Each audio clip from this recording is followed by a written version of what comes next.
15, 20 years ago, I never could have imagined that developers or software engineers would have to be so involved in documentation.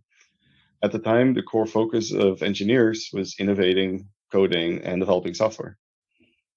Yeah, well, now the engineers certainly need to know complex standards like the IEC 62304, 82304, and other requirements to some extent.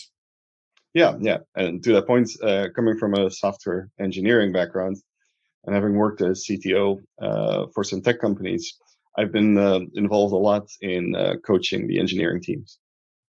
Absolutely. And when it comes to compliance for companies making medical device software, it's important that engineering team speaks with someone who relates to what they do on a day-to-day basis, rather than someone who's coming from regulatory and quality type of background.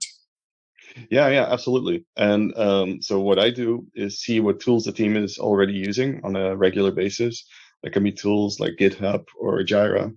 Many others, of course. There are tons of tools out there, and make them understand how they can actually use those tools to create a lot of the documentation.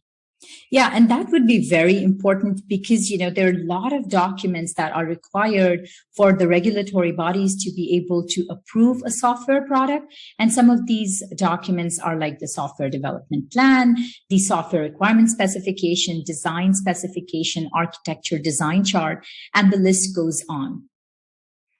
Yeah, and so if the engineers can do those by themselves, great. But if not, they can always look for help, especially for the first set of baseline documents. Yeah, certainly. Great. So stay tuned for more on regulatory and quality for products in software. Thank you.